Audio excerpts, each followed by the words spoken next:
The same kind of tomatoes, but grown in very different conditions. Let's take a look at Tiny Tim dwarf-sized tomatoes. These are ideal for growing in 3-gallon-sized containers, but the comparison we're going to do is between the same genetics, the same kind of tomatoes, but growing indoors versus outdoors. Let's take a look at the indoor plant first and see how it's doing. Okay, this is the Tiny Tim dwarf tomato. It's growing indoors underneath a 100-watt light. Right here, this guy. There are 5 tomato plants in here, and as you can see, lots and lots of tomatoes growing. Everywhere there's a flower. Eventually, within about 2 weeks, you'll see more tomatoes popping up like that, and a couple of weeks after that, they're going to start to turn red, and they will be ready to eat.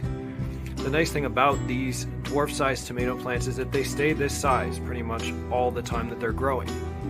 They do need pretty heavy water and fertilizing, so I water and fertilize these plants at least every other day, sometimes every 3rd day, to keep them healthy and strong.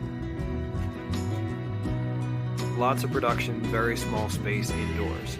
Now let's take a look at what it's like outdoors.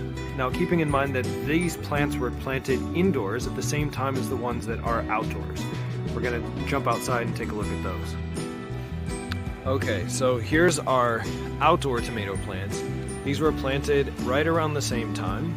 You can see the plants are physically taller. They're growing out a lot more. They're not bushing up quite as much as the one indoors.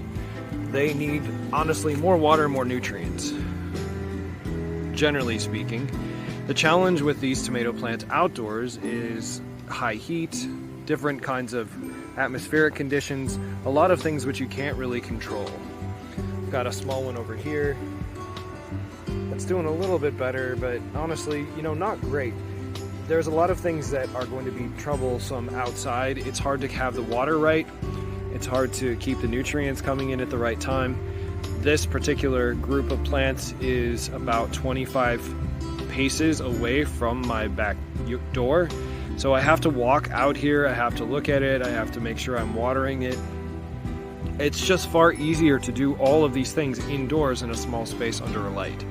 So you can get a lot more production. I've pulled about 50 tomatoes from that plant that you saw growing inside, and I have had good success with it, and obviously a lot quicker than this one right here. So this is one of the main differences. There's an old Chinese proverb that says that the best form of fertilizer in a garden is the gardener's shadow. And that's because you can put some attention towards the plants. And if you place your garden far away, outside, under different atmospheric conditions, you don't have that attention. It's very hard to keep up. Now, if you bring it indoors, it's just much easier. You can grow a lot more, much more efficiently if you're not spending your time walking around outside and you don't have any of the failure points of outdoor growing. So you should consider growing indoors. With inexpensive LED lights, it's possible to really maximize your production, and you can do it year-round.